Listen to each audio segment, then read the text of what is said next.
Welcome back to our episode of Weekly Tesla Talk and a lot of shit talking as well. We're very excited about Tesla earnings call, and I think Mr. Calculator is especially excited. I think... Well, not so much. I'm just the only one who prepared, so... Yeah, that's true. That's true. Case was talking about the sucking robot. So yeah. He's super excited. His dirty mind was all full of that. So. I love a robot that sucks and doesn't talk shit. So let's kick off this episode with the introduction of the Q4 and full year 2024 earnings by Tesla. So listen and enjoy. Good afternoon, everyone, and welcome to Tesla's fourth quarter 2024 Q&A webcast. My name is Travis Axelrod, the head of investor relations here at Tesla, and I am joined today by Elon Musk and Vaibhav Taneja and a number of other executives. Our Q4 results were announced at about 3 p.m. Central Time in the update deck we published at the same link as this webcast. During this call, we will discuss our business outlook and make forward-looking statements. Not just the best electric vehicle, the best vehicle of any kind on Earth, number one, was Model Y. We're staying focused on maximizing volumes and obviously doubling down for, I don't know what, really, I was going to say doubling down on autonomy, but really it's like autonomy is like 10xing things, frankly. Doubling is not even enough. We made many critical investments in 2024 in manufacturing AI and robotics that will bear immense fruit in the future, immense. Like it's, in fact, to such a scale that it is difficult to comprehend. And I've said this before, and I'll stand by it. I see a path. I'm not saying it's an easy path, but I see a path to Tesla being the most valuable company in the world by far. Not even close. Like maybe several times more than. I mean, there is a path where Tesla is worth more than the next top 5 companies combined. There's a path to that. I mean, I think it's like an incredibly, it's like a difficult path, but it is an achievable path. And that is overwhelmingly due to autonomous vehicles and autonomous humanoid robots. So our focus is actually building towards that. And that's what we're laying the ground. We laid the groundwork for that in 2024. We'll continue to lay the groundwork for that in 2025. In fact, more than lay the groundwork, actually, so we're building the structure. We're building the manufacturing lines, I'd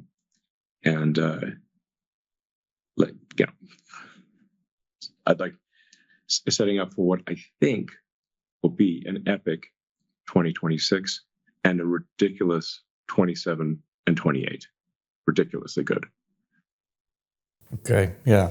This is exactly what I wanted to hear, because I think this went unnoticed because it's early on in the call. It's not about figures, but it's Elon being very bullish and about FSD. So what I take from this, and you'll hear that throughout the whole earnings call, vehicles become of lesser importance. So it doesn't matter how many deliveries or how many production numbers there are, but it's all about autonomy. So it's CyberCab, it's Model Y, the new Model Y driving autonomously in a couple months from now. And I think his wording is very, you need to pay close attention, like epic and ridiculous, and autonomy is going to be everything. So it's going to be autonomous vehicles and humanoid robots. And I think that was my biggest takeaway from the earnings call, actually. So I don't know about you guys, but this captures the whole sentiment of how Tesla is pivoting and going to position themselves. Yeah, it resembles me of this. Also, if you're talking about his energy now, yeah, about definitely. his positive outlook, etc., and also the words, like the content of what he's saying here. Yeah, so he has the data, he knows what's happening behind the scenes, etc., and he's already seeing it, and he's expressing this in words. But there was also a moment in the call where Pierre Ferrago, the French guy, he started with one question, but his second question was what stayed with me. And he said, it's actually a pretty selfish question, but I want to ask you, Elon. I'm driving V13 on FSD, and it's so good. It's so boring. And I want to check my emails. So what do? I quit the system, and then I start checking my emails while driving. When are we when is it available to keep the system on? The camera is not looking at me and not switching off the system because I'm looking at my emails. And not fucking up your driver score as well. Yeah? Exactly. Yeah. So he said, well, within a few months. Yeah, that's insanely bullish. That's like, okay, it's so safe. No worries. We will also switch off this safety protocol. But it also shows you that that was the only question and it was a selfish question, because this guy, he is all into Tesla and he also drives the product. He drives V13. He knows what he's talking about. He's been driving the V12, V11. Pierre Ferrago is completely into the product. Compared to this guy, Adam Jones, who asked the question, what about LiDAR? And Elon was like, no Adam way, Jones not that question again. So that was also... I was very happy with that as well, that Elon keeps on reiterating, like, okay, you need to experience it yourself. Exactly. Right? Yeah. Because you cannot talk about a full self-driving car if you have not experienced it yourself. We experienced it a little bit more than a year ago, and it gives you so much more confidence that this is actually going to happen. And then of course, Elon calls it a hard but achievable pathway to becoming the most valuable company in the world. And I think this is a sort of a rare moment in time where you have sort of the current business not growing that fast. Some underlying factors like energy is growing, and the service centers are growing, superchargers are growing, all that. So it's definitely not a company that is not growing at this moment. But you see they're all in on the sort of new technological shift that is going to happen. And that reminds me a lot. So the sentiment is super difficult to understand for, let's say, traditional investors, because they look at almost every existing metric. And if you look at sort of the existing metrics where companies base their valuation off, etc., Tesla is sort of way off. But on the other hand, there's that ticket of a 5x, a 10x, maybe a 30-40x that is also in the realm of possibilities. And so it really comes down into the fate of the execution that you can have, and the fate in the technology that it actually can happen. So from my point of view, the only way to get a view on that is to experience it yourself and start using full self-driving in the US. And also, I think Elon is a master of bringing the good news. Yeah. Because actually, if you look at the numbers, it's terrible, isn't it? I mean, the quarterly results were not that good. And the trends are not showing what we want to see. Kenny, you know best about like the actual figures, but well, I don't think it's really terrible. I think from a financial point of view, they're very strong. So they have a lot of cash, like it's 30 billion plus. So they're cash flow positive, while they are still in a phase where they're investing, growing, etc. Yeah. So I think it's actually pretty strong. From an earnings perspective, I think they're a little bit below 250 in earnings per share. So the multiples now like 160, 130, like in those realms. And also this year, so what he did is he actually positioned it very smartly. 2025, there's a very low bar. Like there's no expectation. RoboTaxi might come there this year. Maybe it's June, maybe it's a little bit later. Optimus won't be sold to commercial parties, just like used in the own factory. Use, maybe they'll show something, maybe not. So for 2025, there's not a lot of expectation other than the refresh of the Model Y and some cheaper models to grow. So I think the expectation is that the earnings per share will go to $3 a share this year. So it's not that big. Yeah. But he's putting a lot of emphasis on the years thereafter. So, but what did struck me, however, like it didn't become apparent to me listening to the earnings call, but afterwards I saw James Stevenson, James Cat, you know. And he displayed a graph. From Loki, you mean? No.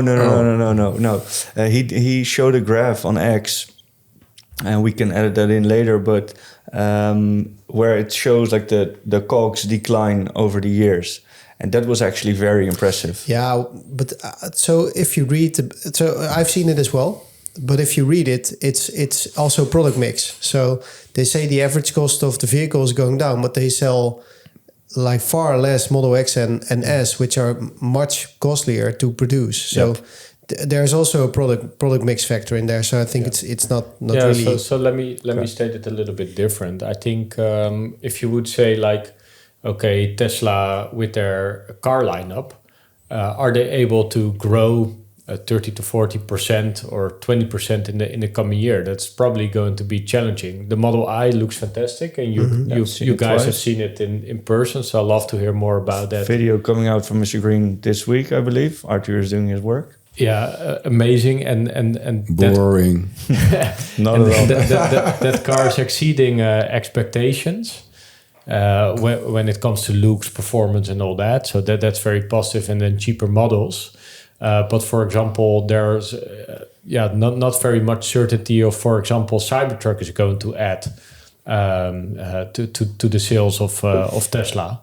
I'm personally really fan of the Cybertruck. I like the car. It's I think but sales were disappointing. I noticed in the. Yeah, there are apparently difficulties to sell a car in this price class. So it comes down to pricing again. But let's say, at least in my own expectations, I would definitely had 2025 a run rate of 100K Cybertrucks, and we're not hitting that by far at this point. So I'm very curious how sort of the car on the standalone basis with the new models, Model I and Cybertruck, can actually create an uptick again. But that didn't seem to be very much of the focus. Same as the semi-truck, for example. No mentions of the semi-truck in that earnings call. Yeah, they did. Yeah, they did. Sorry. They actually said it will add like 1 billion, maybe what was it, a month? And they're like, it's tiny compared to Optimus. Yeah, so yes, it's nice, but it's but he also mentioned that the number of truck drivers is in decline. And how are we going to solve this problem? If we're not going to solve that problem, we have a much bigger problem on a world scale basis. We don't have any. So you need Autonomy and Optimus. That was actually what he was saying. Yeah, but on the other hand, you could argue that the whole infrastructure for full self-drive are the cars, right? So you need to have appealing cars, you need to have cars on the road. And I think a year and a half ago, maybe 2 years ago, his vision was like, we don't care, we'll put cars on the road with zero margin. And for me, it feels like they've shifted a little bit away. Like, right, we're going to solve the FSD, and then, the cars are the cars, and yes, there will be some cheaper models, but I think it's a little bit strange, to be honest. They actually got a question about this, and he dodged it a little bit. Yeah. Just like he did in the previous earnings calls about Hardware 3 and FSD becoming available. So that's why I'm saying he's a master at bringing good stuff. Mm-hmm. But he's also disguising around some stuff. And then out of the blue for me, so they just mentioned like, but the bottleneck now is the batteries. Yeah, but we're fixing it. And I'm like, okay, but we had battery day, like there's all kinds of plans. We don't hear anything about it. Only sometimes like, do we have supply chain constraints? No, we partnered up, blah, blah. Yeah. And now suddenly this constraint is here again. Yeah, I even had a bigger one, which was they don't have access to data for FSD training in China. Yeah. So FSD in China. So their solution is, we just copy some YouTube videos. Yeah. And then I'm like, okay, but if you're able to do that, then everybody can do that. I mean, So or are they as good as they say, and it won't be any Yeah, there are some things that I also... The battery constraint was a weird one because in the previous earnings call said like many suppliers are not buying batteries at this moment. So we actually see we get a lot of batteries being offered by manufacturers that have surplus, and the 4680 was just a sort of backup. So it can be that there are some switches internally, so they choose for certain chemistries and certain solutions. That can be a thing, or they want to just say, okay, we're going to double down on, let's say, 4680 because in the long term that's the most scalable and most vertical integrated. But no mention solution. of 4680 whatsoever, and that's also really weird, right? I think it's a very important project, but it's more operational. You know, it's an earnings call. Yeah, earnings. So it's about earnings mostly. So like normally those days. But then again, he's still dropping bombshells. So sure, because it's an earnings call. So it's for investors. Investors want to know, like, all right, is my money still tied up in the right stock? Yeah. Like those kind of questions, right? Mm. And I think it's more. So these kind of questions, they're all valid questions, and we're like super deep in like this whole journey, right? But the most sensible time to share those kind of things is with a shareholder call. So I hope with the shareholder call they'll go deeper on it. But I fully agree. Like those kind of things are coming a little bit out of the blue. I was expecting it though from the shareholder questions, at the end, because the shareholder questions are so bad. It's like it's insanely bad. Like how is this possible? Those guys get paid like $500,000 a year to ask those questions. Yeah. And they come you up mean with from this. the analyst? But also the same questions. I was thinking maybe we should do something about it. As us, we should get some more influence on SAY. Yeah, well, it's not that easy because as a foreign investor not based in the States, you need to first apply and say how many stocks you own and stuff like that. Yeah, but before you can. Yeah, but the follow-up question you should have is like how many people are actually as deep as we are in this whole thing and would like to have those kind of questions. So I understand the more high-level questions, but like they have questions which were already answered like in the last Q&A or in the last earnings call. So why go there again? Well, what's a question we should have asked and we want an answer from? Well, for example, the bottlenecks. So the bottlenecks in cranking out the cars and the infrastructure. So more in-depth answers on the supply chain. And in this instance, because it's a lifeline, it's the batteries. So I think that's not really a follow-up question on his comment about the Netherlands.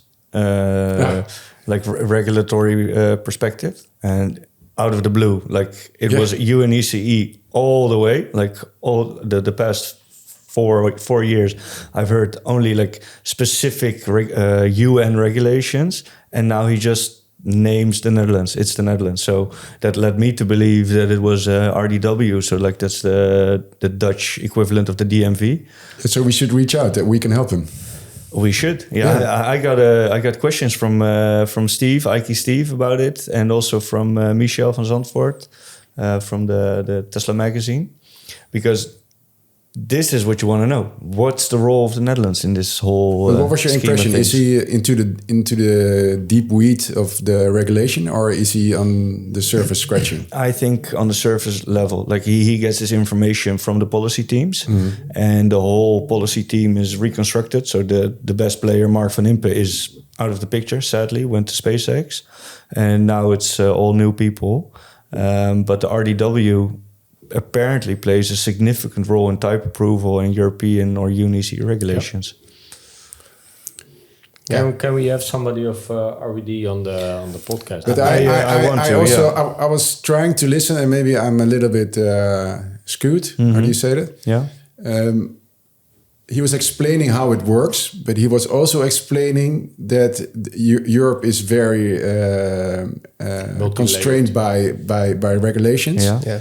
And there's also maybe a solution through another country or another way. So with Norway showing that RoboTaxi is actually possible. Yeah. And they started with a pilot with NIO today. Really good news. So maybe Norway is the entrance of FSD and RoboTaxi also as well with the Cybertruck because there's a difference between Europe and the EU. Yeah, but Norway is part of the EU.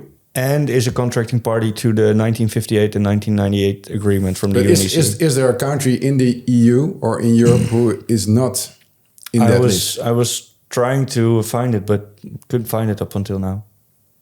Yeah. So, but let's say that got some delays, right? So, in the end, our focus will be the rollout in Austin and certain states of the CyberCabs, and every day we wait, the better the full self-driving technology becomes.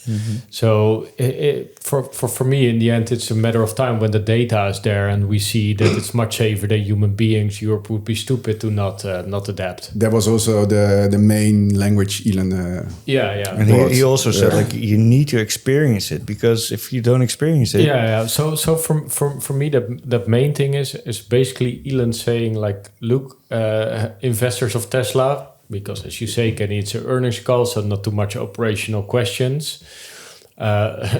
If you are an investor of Tesla, the only thing that matters for you is full self-driving. And the rest, even like the semi in the end will make some... Optimus. Yeah, and the humanoid and the humanoid robot. So those two. But Elon was very much pointing to that direction. I wanted everybody to look like in that direction. What would have been helpful would be, for example, take rates of full self-driving. So to see how the adoption of the current technology is. Yeah, or safety statistics. Yeah. So Elon pulled himself back from Mars to Earth again. Would be useful then, of course, to get some tangibles on miles, safety per mile, and sort of data they have internally on that. Because that will be very convincing for investors, besides the technology itself, that the data also speaks in that advantage. And you're talking about like critical disengagements, involuntary disengagements. Something like that. If you can have slides on that stuff. They have this one chart in the documentation, which is the number of cumulative FSD miles driven. And it showed it was more than 3 billion. Yeah, but cumulative miles... No, but it's tied to his quote of 6 billion, and then but let's say you have 6 billion miles, but also a lot of critical interventions. No, but that's not that important. It's just showing that the graph is already showing where our milestones getting to 6 billion, and with that milestone reached, everything else will be reached as well. Yeah, all the sub milestones. Including critical disengagement. Yeah, they're interconnected, right? But exactly. I think the most important part, so one of the most important parts also, I think it shows like how many critical engagements they have per mile. And I think they're at around 7 million per mile. 5.94 million miles per disengagement. Exactly. And I think the average American is like 0.7-ish.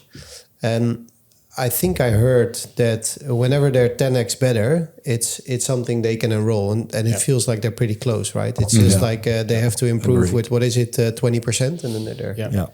Kenny, question for you, right? So you're trained in looking at company valuations and also partly backward looking, so based on cash flows, etc.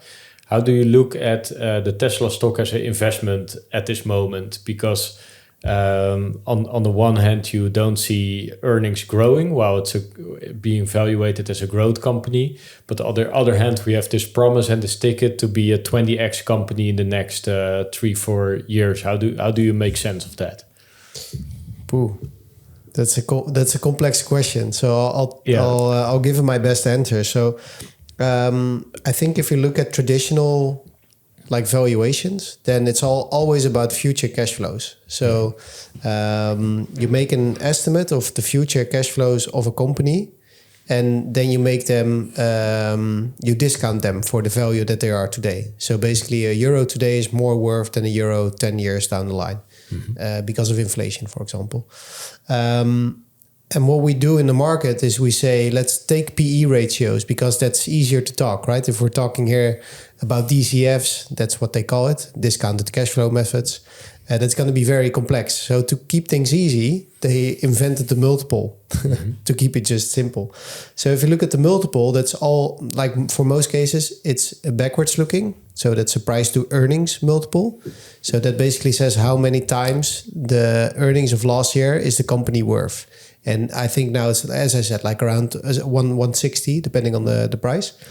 And then you have the forward price to earnings, FPE it's called. That's for the next 12 months. But also the next 12 months is not the next 10 years, right? And you should basically value a company based on what it will bring in the future. But in this instance, for Tesla, so if we do it on the correct way, we say discounted cash flow methods, it's actually quite difficult because how big will RoboTaxi be? How will that business look like? Optimus, like what is the commercial viability of Optimus? That's exactly why a lot of people and like analysts say Tesla is immensely overvalued, right? Well, yeah, depending on which metrics you use. And people are familiar with using last 12 months. Yeah, and then they cannot factor in RoboTaxi and stuff. No, like because that applies for, let's say, 90% of the 95% of the companies are. Well, so you can do it if a company is mature. Yeah, so that's why growth companies have higher multiples. So if a company is mature, let's take, for example, Apple, I think the multiple there is like 30, which is still quite high.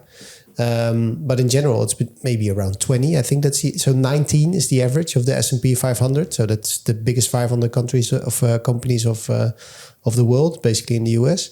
So 19 is the average. And then if you look at Tesla, it's like 160. So people are like, wow, this crazy. But yeah, it sounds crazy. But in the last 12 months, we didn't have full FSD like unsupervised. We didn't have Optimus. So people try to factor that in. And within valuations, there's all these methods, and I worked at Deloitte, and they can make all those beautiful spreadsheets, etc. But it's also a little bit art because sometimes they factor in some risks, right? So you can say the risk that Optimus will be there or that it will not be there is 50-50. And RoboTaxi is also 50-50. But if you look at the business case for RoboTaxi of Optimus, it's going to be fully there or not there at all. Yeah, there's no hybrid form. No, maybe there is. Yep. So that is, there's a lot of tricky stuff in there. But we have our own model, and we can share it with everyone we have in the group. And I think I was pretty accurate for this year. I started with it last year at the beginning of the year. Shall we start a Patreon account? That people can have it for free. It's totally fine. Already made it anyways. But so for this year, I think I was at 250 and the actual earnings were 242 or something, like somewhere in that realm.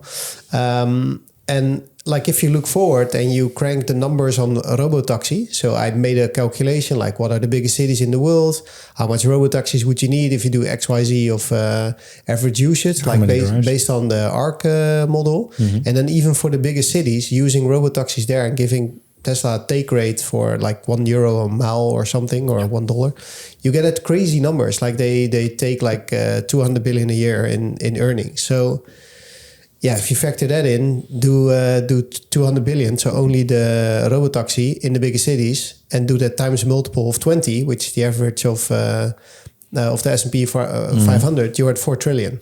So, that's insane. And Tesla now is worth like 1.5. So. Yeah. So if you combine the market cap of the top 5 companies, we're in the realm of, let's say, 20 trillion-ish company, right? So then we have Nvidia, Microsoft, Amazon, Apple.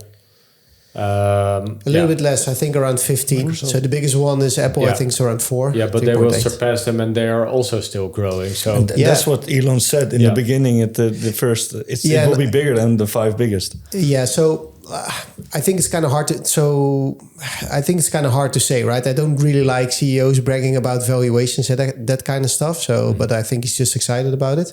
But there's one big factor we actually overshoot or overlook on. I wouldn't say overshoot, undershoot. So if you look at Apple was 4 years ago the biggest company, right? Do you know the valuation 4 years ago of Apple? No clue. 2 trillion, something like that? 1. Yeah, 1 it's trillion. 1 trillion. Yeah. So it went 4x. Yeah. So if in 4 years the biggest top 5 also go again 4x, you're not at 15. Yeah, you're at 65. Yep. Exactly. Yeah. And if it's then the biggest, then you have, what is it, the kind of multiple? It's like 50. That's the only reason I think that he reiterates there is a path, a possible path, because he also sees that AI and robotics will create such a big future, but not only for Tesla, but also for the other big tech companies. They will profit as well. Yeah, so the number one in real world AI, and Elon was very clear on that as well, is Tesla. They need a telescope to find the number two, right? So, although that one I talked about it, thought about it as well. But if you look at who's considered now the leader, it's still OpenAI. Mm-hmm. Yeah, but who's considering that? Well, I think Trump said it, and back on that stage, Massa Son was there, Larry Ellison was there. Yeah, but not the real world AI.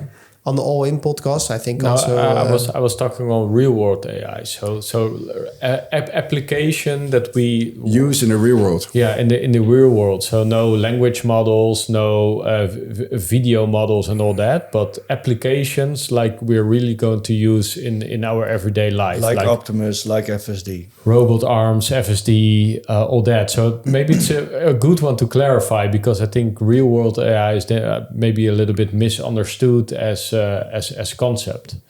But real world AI are functions that are actually functioning in the material world. So not in the worlds of bits and bytes, but in the physical world. So physical labor, physical services, manufacturing jobs, all that.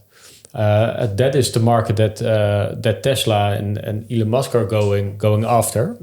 And sort of all like movie makers, language predictions, all that.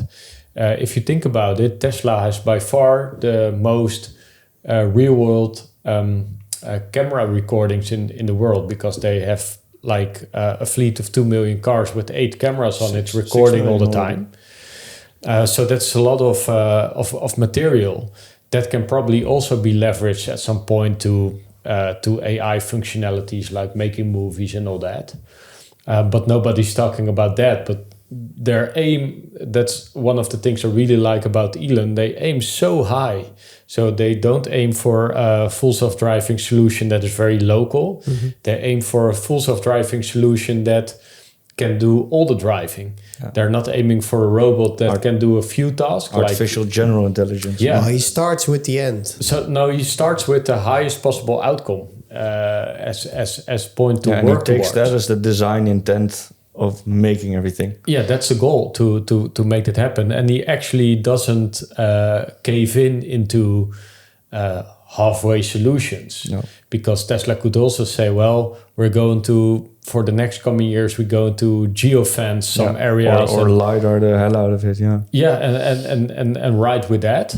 No, they want to have the full solution. Same with Optimus. You know, they're doubling down on the hand. They're not coming out with the version right now. They're coming out with the version when it's... Yeah, but we still have to see if that's a smart decision, right? Yeah, I mean, that needs to become a reality. It's the mind of Elon that he aims for, like literally the one that can really win and dominate in the category, and not a sort of a product that is never a mediocre step. Always the end goal needs to be there. Yeah. So and then if you have that in mind, same as SpaceX, their mission is to occupy Mars, right, or to make life multiplanetary.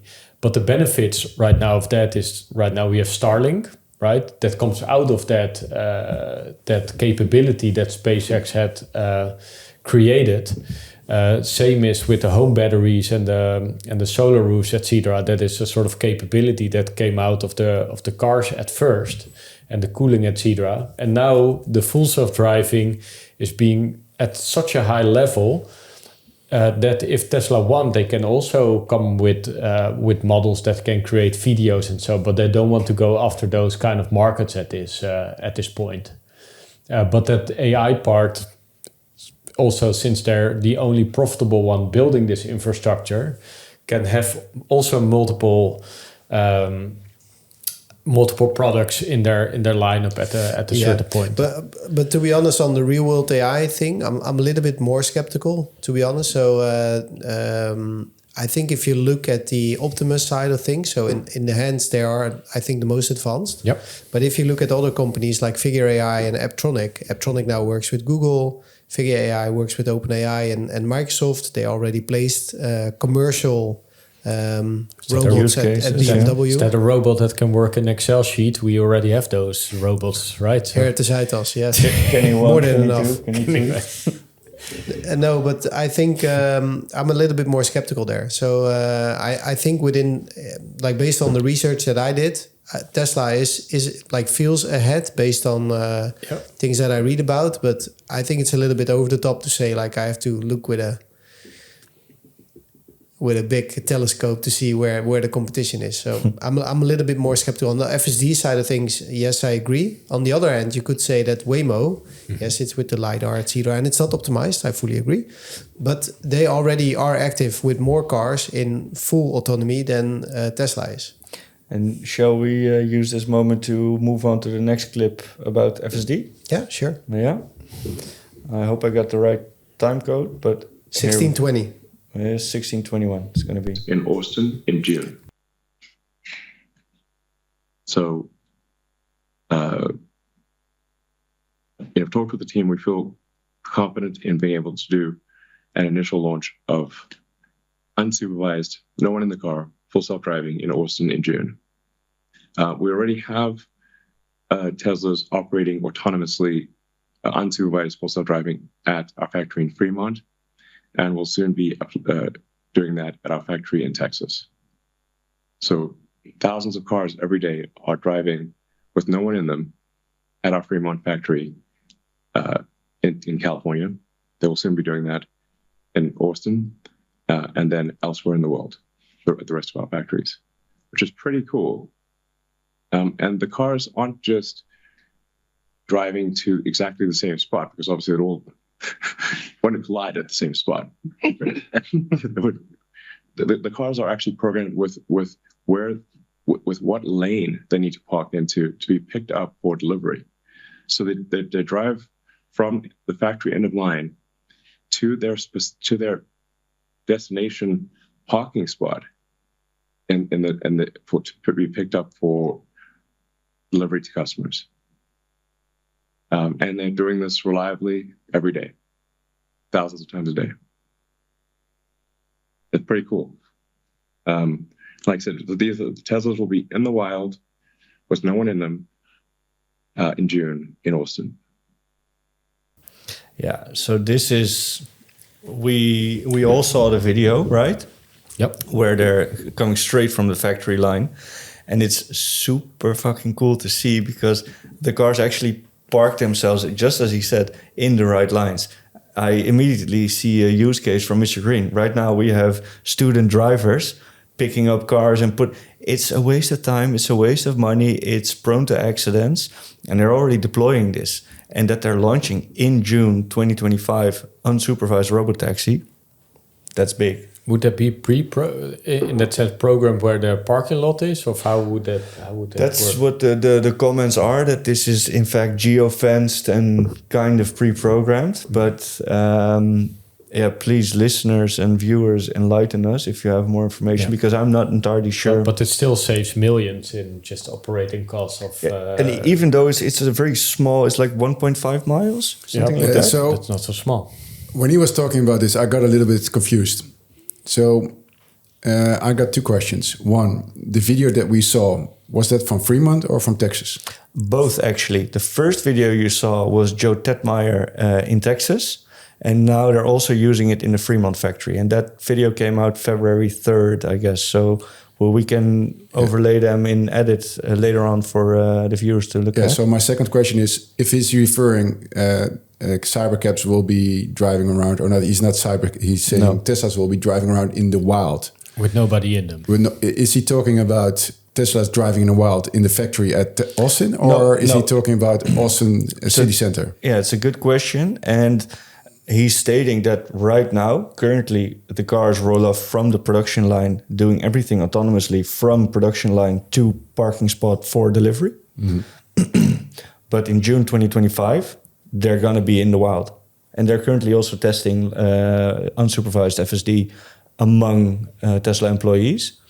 But that's what he's saying. So this video that we saw on the 3rd of February is just the first video of the first part of getting cars into the wild. So probably we will see in 2 weeks, we see a next leg and then a next. And that's what I liked about him saying, having this image of the feet, the toe, the another toe. Then we already see like a kind of a content marketing script in front of us, how would it look like? Yeah, and the cool thing here is like, I don't know if you guys know from back in the day when you picked up your Tesla, but I've experienced it a couple times from Mr. Green as well, but also for my own car.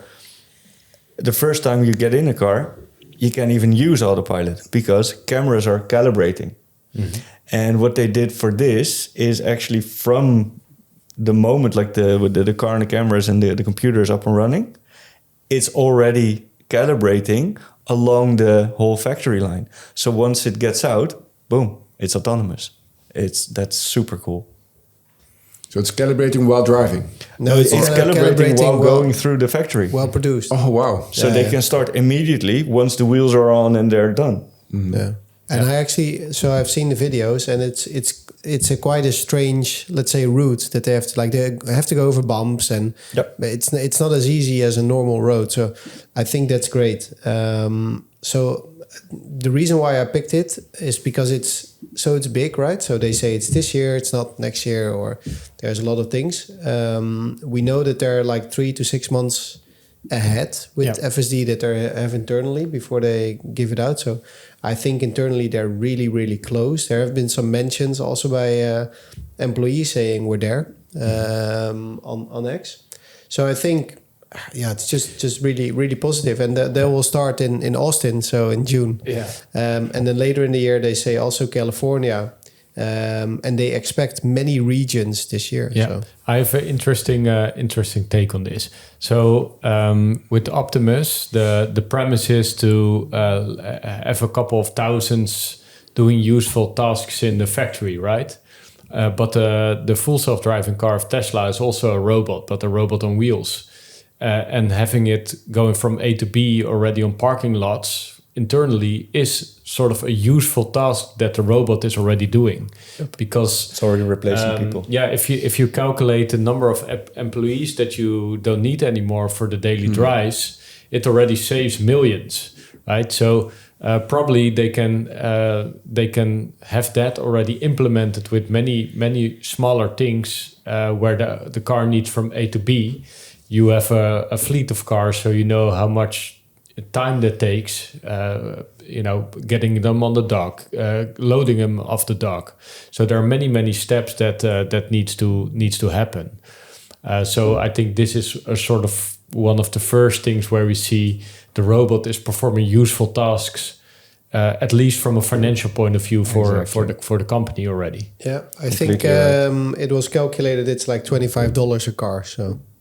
Yeah, well, then times 2.1 million a year. Yeah. Well, not exactly, but like that's a hefty number. Yeah. But do you guys already have a clear picture how June is going to look like in Austin? So my first guess is it will be later. Okay.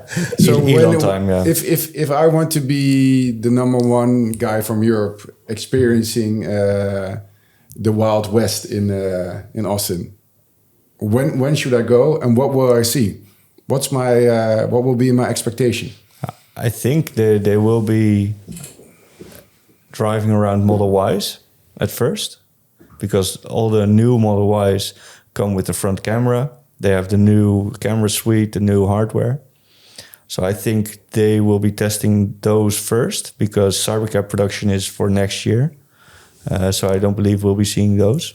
Yeah.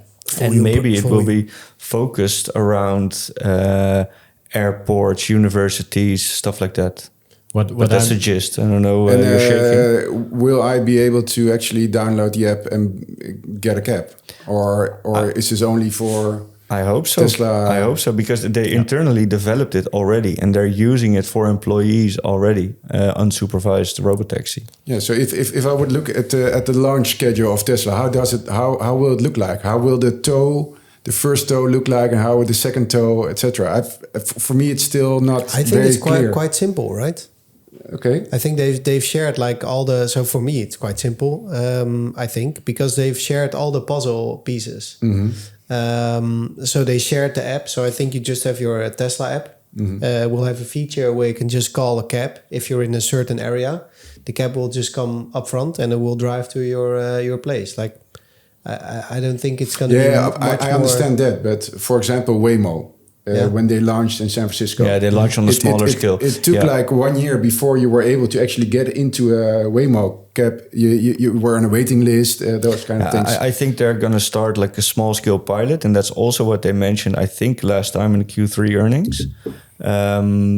At first, there were mentions of FSD supervised RoboTaxi drives. That was the first pilot. So with a driver behind the steering wheel, actually like only supervising and having FSD do everything. And then late 2025, they expected to have an unsupervised pilot. So small scale, I think geographically small scale as well.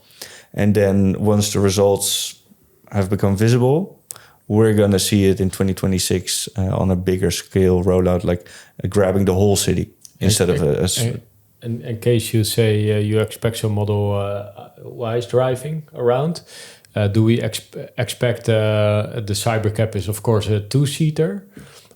Do we expect 4-seater Model Y's to be presented at some point without steering wheel? No, I don't think so, because it's the perfect car to have for your family to drive yourself and then deploy on the RoboTaxi network when you don't use it.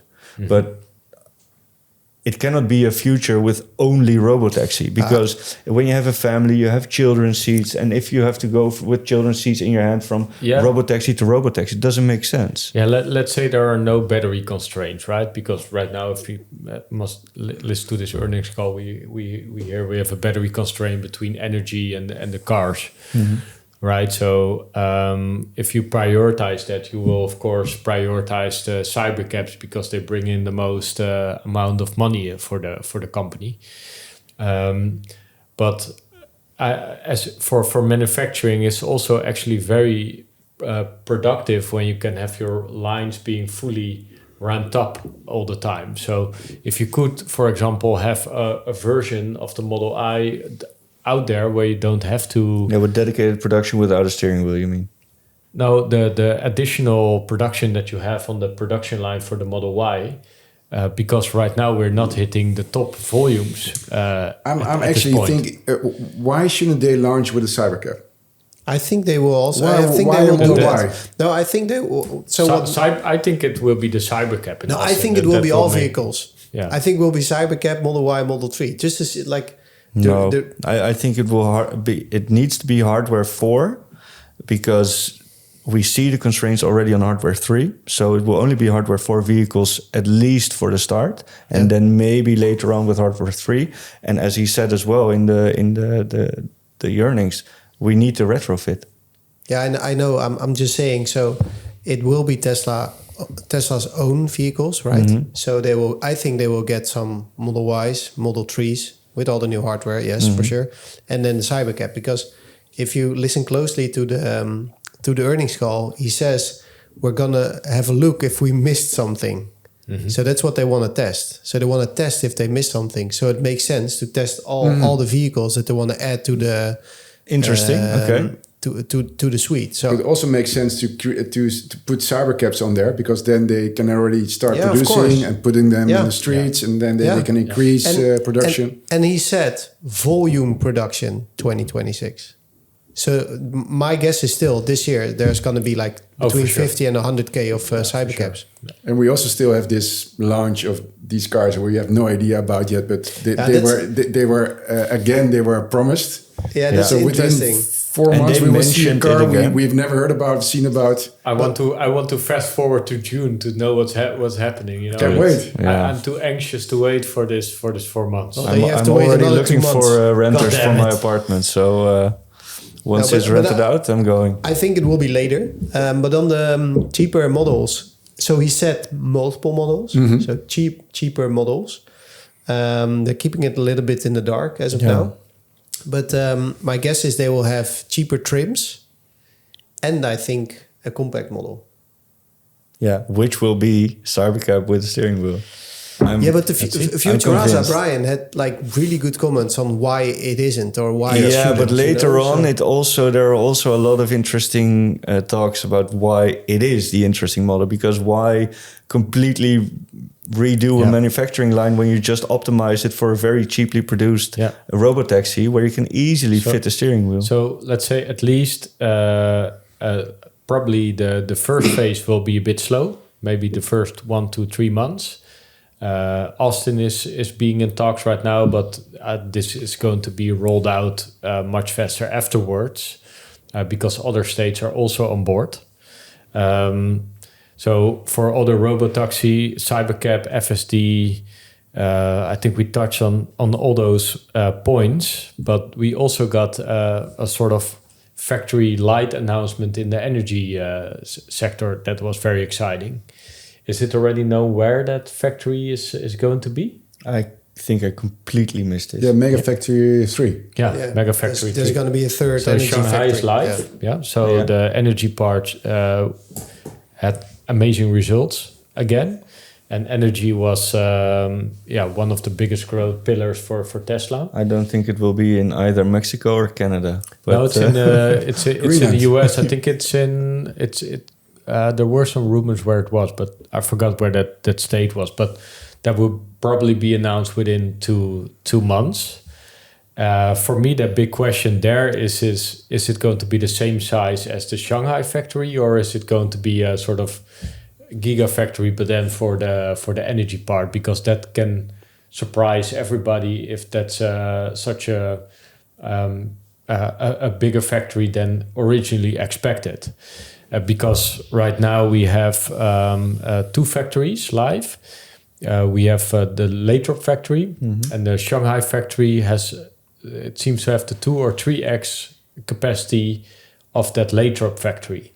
So they take all the learnings, as they do always, same with the Model Y, and they take it to the next generation of factories. So it could probably be a 5x or a 10x factory. It would it surprised me if there's no progression in that. So True, yeah. that's very exciting as well. Yeah, so coming back to the battery constraints, I mean, the number of things that they're actually going to put on the streets with batteries is going to be so huge. Enormous, yeah. Yeah. Yeah. So maybe with the battery constraint thing, it's also something with the if 26 is going to be ridiculous. Elon then talks, of course, about energy, the cars, etc. So maybe the battery constraints is not something of the here and now, but something for the foreseen ramp that they see. That could be a scenario. Exactly. Sounds legit. Yeah, because in the here and now there's I think not a battery shortage. There's finally another European country which is going to launch Powerwall 3. Portugal. Yeah, really? I saw it Okay, today, that's cool. Yeah. And hopefully the Netherlands this year as well. Yeah, we talked to someone about this, right? Mm-hmm. Yeah. But I was looking at our predictions that we had on the end of last year, and we had 500 Optimus doing useful work in the factory. But that number was quite blown away to we have number a of clip thousands. on that as well, right? Yeah. Yeah. So that's basically my second clip. Yeah. Yeah, and it's about this, right? Yeah. So let's start this. Maybe go there. Yeah. Let's start this clip. So you have to design for manufacturing. The things what other companies are missing is they're missing the real world AI, and they're missing the ability to scale manufacturing to millions of units a year. I think that is an underappreciated thing, that industrialization of design is a whole different thing than making a design. Yeah, prototypes are trivial, basically. So it's even a little bit longer, but so to the point that Damian is making, so I think they said like 6,000-ish, 6,000-ish Optimus this year. Their internal goal is 10, so they're more ambitious internally.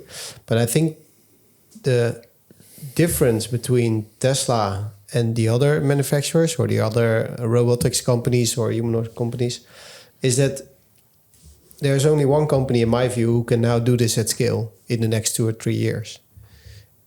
And that's Tesla. There's no other company. So they say other OEMs like BMW, but that's I think So I don't see other a companies path can there. do it, but they will not scale as fast. No, they will not execute on it as fast. No, that's the difference. Yeah, and underappreciate this is that every part of that Optimus robot was in-house designed. So nothing is off the shelf, nothing is something you can simply buy. So it's not only the actual robot that is being designed, but all the machinery around it to create that. Yeah. And that is so complicated because you also need then a lot of innovation to actually manufacture that whole thing, especially in a large volume. So I'm happy that Elon reiterates that every time and comes with the analogy of movies in Hollywood, that we all like that moment that the inventor of something comes with a eureka moment, but that's just a 1% part of that whole thing. And the movie is never about like the blood, sweat, and tears that goes into manufacturing and getting these products shipped to the customer That for would be an reasonable awesome prices. Netflix docu. Huh? That would be an awesome Netflix docu about the other 99%. Yeah, exactly. You had like amazing engineering, right? Something on National Geographic, all those big structures and all that, making engineering probably a bit more popular. Maybe something of like extreme manufacturing can go in, and Tesla has many great stories about that because for manufacturing their cars and their batteries, they were not only looking to we're not only looking to car companies, but they were looking to chip companies, but also to bottle companies and printing press companies that just basically at the thought, okay, what are the most efficient manufacturing facilities in the world? So they learned a lot from bottling companies. They learned a lot from printing press companies, and because those companies were way more efficient than car companies. So they brought in talents from those kind of manufacturing jobs to car companies, which is, I think, also something no other company, maybe they do it on a small scale, but not on that scale that Tesla is innovating their manufacturing capabilities. So I think it was Battery Day 2021. One of the long-term competitive advantage for Tesla will be manufacturing. And I think the first time we are actually going to see that immense manufacturing capabilities that Tesla has is in the CyberCab rollout, because that is being made from a manufacturing first principles and not from a design principles first, like the Model X, which was the famous Fabergé egg of Tesla. And Model Y also shows some of it, because Model Y is also like set up like that. Yeah. This was a prelude too. Yeah, a bit more efficient, and then of course the Optimus bot will also be very very efficient. Otherwise, but things like the hand and actuators for that is still something that is totally new. And for us, it's maybe they will do it at some point. But if you need to make manufacturing equipment for actuators on such a volume, there are not many companies that have experience in that. So they need to figure it out and all by themselves. Especially like mass scale production. Yeah. Yeah. But it's crazy because he said 10,000 Optimus a month next year. Like, what happens then? Yeah, what happens? Yeah. We don't know. 10,000 a month rolling off the... So I think, and that's what he said. So in 2025, it's internal use only. I think 26 as well, because he said we can keep quite some Optimus busy and they will do some of the most boring work. But and then what? I think then we need to call Will Smith, because he showed in the movie iRobot how to combat all those robots if they get a mind of their own. Yeah, but who... So... Yeah, maybe we can uncancel him. Who's going to do it, So at the one hand, you can say, and Elon is sometimes optimistic, but on sometimes on production stuff, he's quite accurate. Mm-hmm. Before this podcast, we had a discussion with all of us. I actually went back to 2021, 2012, read some of the Q earnings calls, and he's pretty accurate in everything within a year. He's pretty good, and also in a decade. But everything in but between. everything in between is like all over the place. But nevertheless, like I think if you look at the example of earlier of the compute power, where he also did say something about, but Jensen said what they did in 19 days, that normal companies do it in 4 years. Yeah, well, it's not out of the question. So insane. Yeah, I'm very curious because they said a lot of investments are already being made, right? And the capex, so the investment that Tesla is going to make for this year is at least as big as they have spent this year. So we'll be very curious to see how that is. I think one part is an obvious thing, that's current factory expansions. Everybody forgets about that. But Berlin and Austin and Shanghai... there's still an expansion phase 2 and 3. Yeah. Under constant in construction. With our visit in Austin, we were like amazed how much manufacturing contractors there were to make buildings. And in terms of the pickup trucks, you see scattered over the parking lot. A whole lot lot of pickup trucks working 24/7 to expand.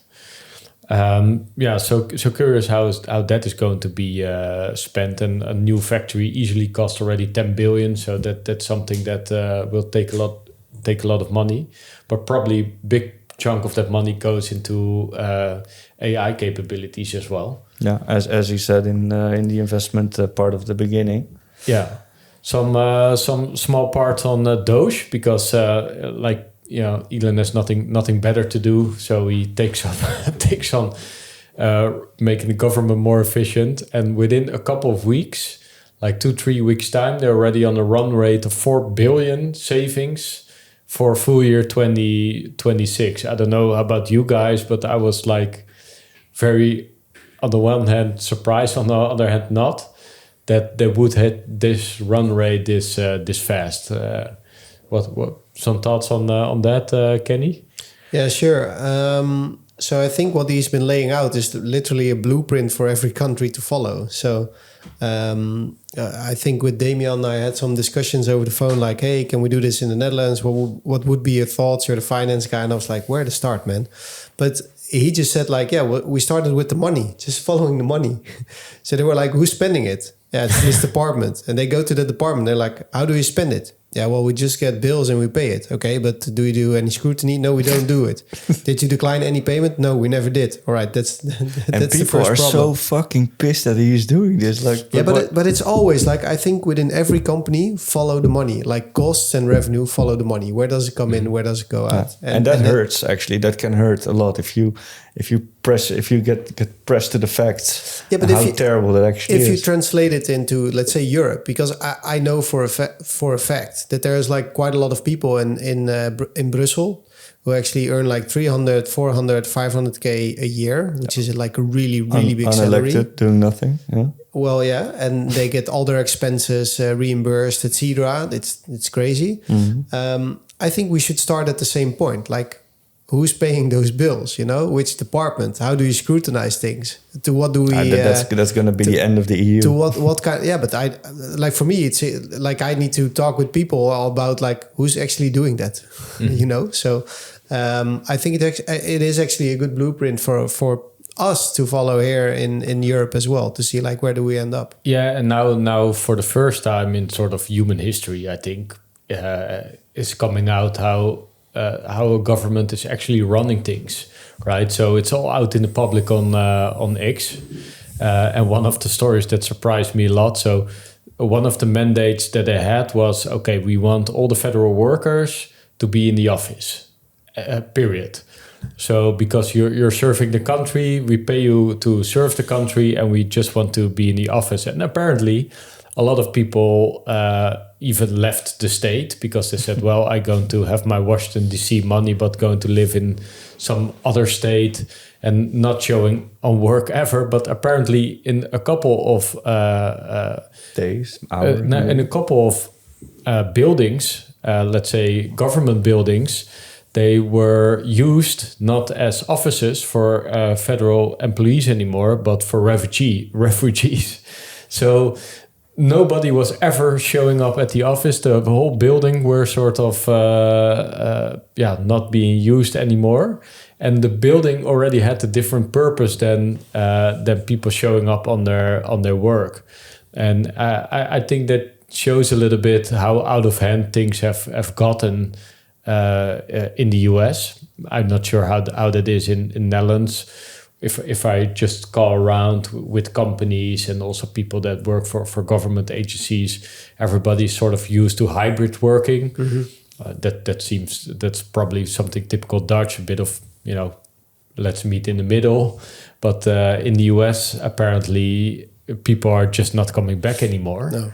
And so it feels like that the whole checks and balances that needed to be in place were sort of totally abundant and out of control. So same like what you say with payments, they never declined a payment in their life, so they just have been approving on all that. I actually have it's a real story. So it's I won't say the names of like where I went, but when I worked at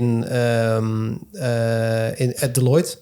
At the first couple of years, I also did non-for-profit organizations, which doesn't resonate with me at all. So I couldn't really connect with the people there. But nevertheless, there were 2 assignments. So what we did for the European Union and also for the Dutch government, I was an accountant. So I checked whether expenses they made were in the protocol. This is a real story. So I went to a guy, which is kind of a questionable guy, but nevertheless. So there was something, and they call it ontwikkelingshulp, so development aid. Work. Yeah. So they have a satellite city somewhere in Indonesia, and this guy, he's from a small part in the Netherlands, and he went there to build up connections with that part of that country, which was in Indonesia. So we went there, I think, 2 times or 3 times, and I had to check his expenses. So his expenses were going to Ajax. He went out for dinner there for like €400 a night, to crazy hotels, etc. And I was looking at it like this is literally what I did. So I looked at those expenses. I was like, this doesn't make any sense, I've been to Asia, going out for food for €400. You have to do like really crazy stuff. Yeah. So you laugh about it. This is really what happened. So I was like, what do I do? So I have this protocol which says like what type of expenses are okay. And I said, okay, they can go to like sports events. So Ajax is a sports event, but why do you need to go there for like €1,000 tickets or something and get a Mercedes cab to drive you there all over the country? I was like, why is this happening? So I actually called the bureau who wrote that protocol, and they were like very reluctant. I was like, it doesn't make any sense. I have these expenses, and she was just like, but Ajax is a sports event. Yeah. So no, true. So they can. Computer says no. Yeah, it says they can declare it. So. It's fine. It's fine. It's like super expensive, And this guy, that's the only thing he did. And like all those expenses, I went through them one by one. And I was like, what the fuck am I doing here? This is just a joke. So you quit your job? And No. So that's just one example. And then another example is I also did subsidies from the European Union where they subsidize certain stuff like protection of frogs or something, So that's also what I checked. And they need to have like a sign of the European Union there, which costs you money. There's all kinds of like, just like very stupid stuff that they had to do, which I was like, doesn't make any sense to make expenses here, And I went to a municipality, which is also in the Netherlands. And that, and I worked with Damian and also with Florian, so they know I always just want to make progress, And there were 2 guys who were just like, oh, here you have this young accountant, I'm going to make him crazy. And I came in every time and I was like, I need my stuff, I need to audit this, I need to control it. So where's the stuff? And they were like, yeah, you can see I'm busy, right? And they were literally playing games on their computer.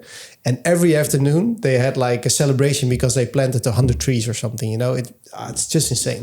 There's so much waste there. And I'm not saying everything is waste there, but these are my own. But there's a lot of waste that goes unnoticed, actually. Yeah, and exactly. Even if you notice it and find out, people don't act. Now, and I think the problem is also that you create a sort of artificial managerial class that is doing work that is not relevant for sort of the real people and the real economy. No. And yeah, I think that can be a big transformation when that happens. So I think it's if you first cut cost, people start keeping more money in the pocket so they can spend on whatever things they want, right? Because right now the government is spending money instead of the people, right? So people, they always can say you can vote with your wallet. If you don't like anything, you can do something else with your money. So that gives power back to the people. Second thing is, because you cut all these things, regulations will be cut. So the companies will be accelerated and experience less of these bureaucrats that are forcing them into slow kind of work. So that's already win number one. Win number three is that a lot of those, let's say agents or NGOs, they also got very much PR and stuff that they want to push into the world to create a narrative around their companies, which that distorts sort of reality for all of us. So if that goes out of the way, if you think about all the bot farms and all the censoring that has been taking place, financed by ourselves from tax money, that's actually a third way. So the regulation will be less, but also the whole sentiment turns out to be much more positive within a country, because you don't get all these messages that are disturbing sort of reality of that. So those three alone are already such big tailwinds for everything that happens in the US. And I'm very excited about the idea that just the people get their money in the pocket. They can decide themselves what they want. So they can vote actually with their dollars in this case to make the change they desire. So if they want to live healthy lives, they can choose to buy healthy foods. If they want to have green energy on the roof, they can buy green energy instead of a sort of a government forcing those kind of changes on the people. Yeah, let's hope. It's also, I mean, if you have a lot of income, you also spend a lot. You know, more. If your income raises, you will spend more. Yeah, and I think the number of taxes which have been implied to us, not only in the Netherlands but all around the world, has been skyrocketing. Yeah. So money is keep coming in, and next to that, they also have the possibility to put on the supply chain. You have the luxury to don't give a fuck about money it. supply. Yeah, it's strange, right? That there's never a cap on it. Yeah, but there's no accountability. There's no scrutiny, and there's no common sense anymore. That's basically the three problems that you have. I think we're all in favor of having a government, all in favor of having some policies, right? Yeah. But it's just like, as they said, I think they added like 70,000 papers of laws and regulations. It has become a monster, like a bureaucratic monster. Yeah. Well, I think the real Elon approach is delete things. Delete. When it's appears to be needed, put it back. Yeah.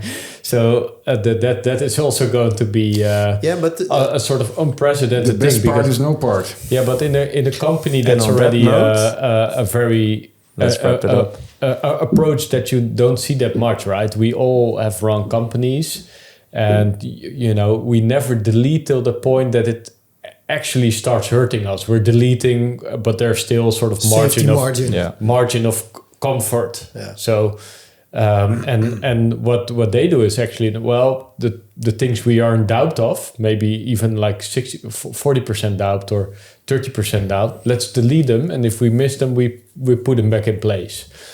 So if you're going to do that on the government level, that is going to make a lot of people anxious in the coming year. But the good news is they execute really fast. So I think they really try to take as much pain as possible and move it as much forward as possible, and have a bit more of a smooth ride there. And I'm also very, very curious to what Mark Andreessen has been talking about, because they said, Elon and the people that he selected, they do things from a technologist point of view, and technologist is AI. So the smartest AI people are actually working on those, on how to let the government be run by AI systems, as you talk about. But I also sometimes wonder, especially right now, is okay. So if we're looking at United States as a company, it's like a completely wrong managed company at this moment. So the first thing you do is cut cost. We could also say, why don't we make it bankrupt? Why don't we file for bankruptcy in the US? What happens if that happens?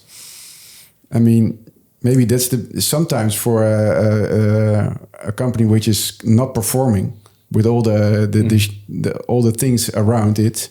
If the business model doesn't work anymore, maybe we should just... It can just better go bankrupt, start all over again. Yeah. Well, then it but depends in a government, that's who they own the money, because right? you have citizens and like a lot of people depending. And the fourth pillar that it says is because there was an interesting conversation that Elon is having with JP Morgan, because apparently JP Morgan was shorting bonds. And he was saying, well, it's actually very unwise to start shorting bonds at this point because the bonds will have a very positive outlook because maybe we don't need debt anymore. If Doge is successful. At a certain point. And then something also very logical hit me. And it was like the interest rates on those bonds are very high because it's very insecure if they can pay that back. So in the end, we're also paying for that. The US taxpayers are also paying for that uncertainty of their bonds being covered. So that is a massive cost saving if you don't have. They now have 30 trillion, right, in national debt, and the interest rates on that are becoming higher and higher and higher and higher. And if you take that off the back of people as well, that is going to save them so enormous amounts of money. So it's on 4 engines that it's going to be good for US companies and US people. They're going to have a space, no? Jamie Dimon and Elon. I think so, yeah. Let's try and tune Somewhere in all this week together. or Curious because cool. it's a very knowledgeable guy. Yeah. And Jamie Dimon is the banker. So and they had a big fight in the past. Best nickname ever, the banker.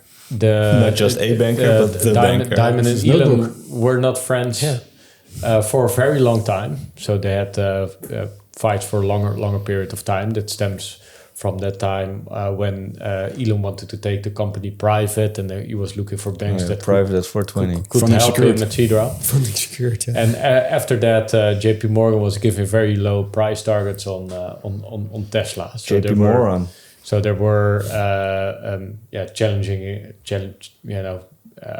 bullying Elon a bit, but apparently they give each other a handshake and let go of the past. That's how it works in business, right? So. Yeah, but that's a good thing to see that Elon with Mark Zuckerberg, with Bezos, with Jamie Dimon, like former sort of enemies, adversaries, so to say. When will we see a space between Gates and Elon? Ooh, that's far away. A bit longer away, but that's more. Will it ever happen? Bill Gates is on a sort of different path, but. Well, Bill Gates is turning around a little bit, right? Yeah, as well. Yeah. He gave this interview where he actually... where he praises Elon. Yeah, but is he still short? I still find it amazing. So you have... Is Bill still short Tesla? Oh, yeah, non-stop. I think so. But you have this guy, Steve Ballmer, you know? Yep. He was like one of the managers at Microsoft. He just kept his stock. Bill Gates took something out, gave it to some family office fund manager. And now Steve Ballmer has more wealth than Bill Gates. It's Yeah, well, and he built a money furnace. And visit some of the Epstein Islands, of course. You know. I'm not going there. Let's wrap it up on that note. Don't tread those waters. Just kidding. But I find it amazing to. Yeah, it's. I think they're executing with such a pace, and they're turning around everything. They're not just.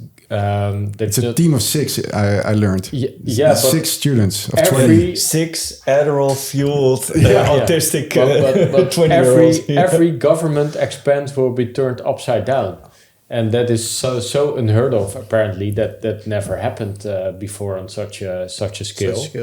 That the coming months there will be so many uproar on that. But we're talking about institutions that have been around for 30, 40, 50 years, right? That suddenly say, well, we don't want this anymore. You don't exist anymore. Yeah, but you have no idea. I think Warren Buffett also mentioned it a couple of times. He was like, I don't understand. A, we have a deficit, and B, we don't get a positive audit done, right? So basically, when you have your own company and you're a certain size, it's mandatory to get audited by a third party, so an accountant or whatever. If the accountant doesn't have sufficient information to say your records are accurate and complete, they say we abstain from giving you an approval on the audit.